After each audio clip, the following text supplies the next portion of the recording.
اس وقت نہ ہم قومی اسمبلی میں تھے نہ صوبائی اسمبلی میں تھے. پاکستان کی تاریخ, میں بھی 20 سال سے معیشت کو کور کرتا ہوں, پاکستان کی تاریخ میں پہلی دفعہ IMF نے بولا کہ ہم آپ لوگوں سے ملنا چاہتے ہیں. ہمارے بورڈ آف ڈائریکٹرز کہہ رہے ہیں کہ عمران خان اور PTI سے کنسنٹ لو, اگر پاکستان کو 9 ماہ کا پروگرام دینا ہے تو عمران خان کی کنسنٹ ہوگی تو پروگرام دیا جائے گا.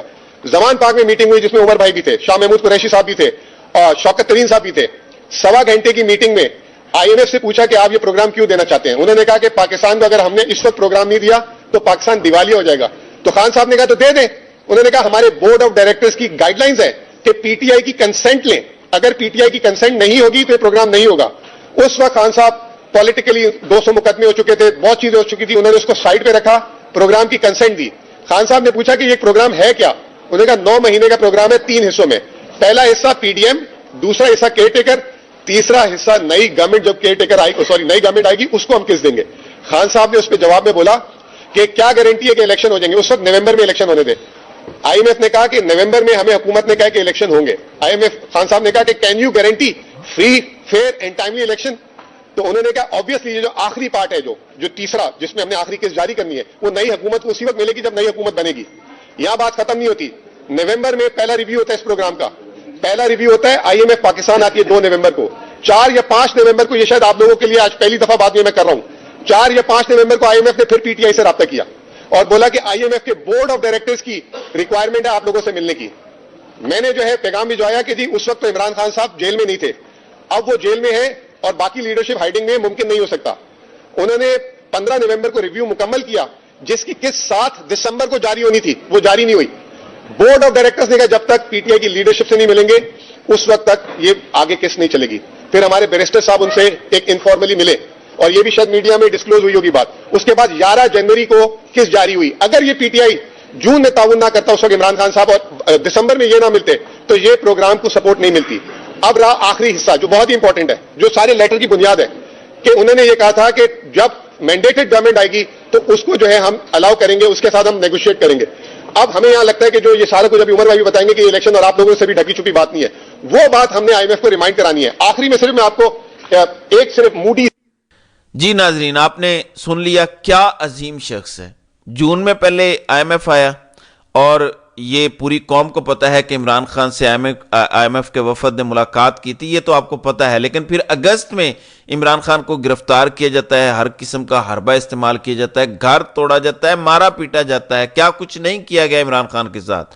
نومبر میں IMF کی ٹیم دوبارہ آتی ہے اور وہ کہتے ہیں کہ ہم اس حکومت کو قرضہ نہیں دے سکتے, عمران خان جب تک تسلیم نہیں کریں گے یہ جو شرائط ہیں ہم قرضہ نہیں دے سکتے. یہ نومبر 2023 کی بات ہے. عمران خان تب اڈیالہ جیل میں تھے.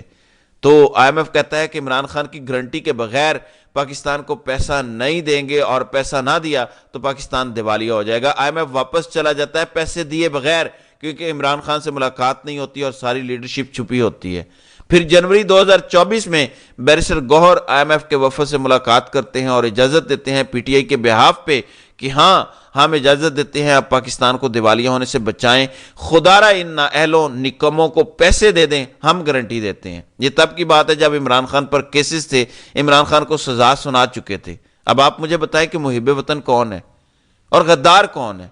وہ جیل میں بیٹھا پاکستان کو دیوالیہ ہونے سے بچا رہا ہے, اور جو غدار باہر بیٹھے ہیں اسے سزائیں دلوا رہے ہیں, وہ اس کو اندر کرنا چاہ رہے ہیں. اس سے بڑھ کے اور کیا غداری ہوئی کہ جنوری میں عمران خان نے پاکستان کو پھر دیوالیہ ہونے سے بچایا, جبکہ فروری میں عمران خان کو انعام دیا گیا 3 مزید کیسز میں سزا دے کے. تو غدار کون ہوا؟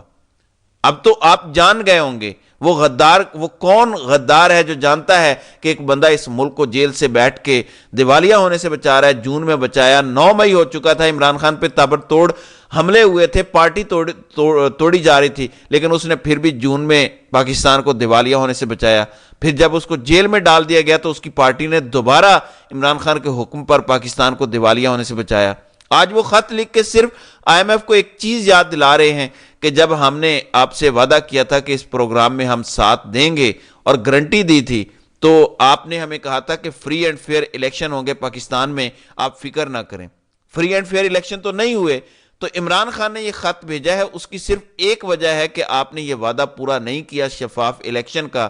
یہ یاد کروایا جا رہا ہے IMF کو وعدہ.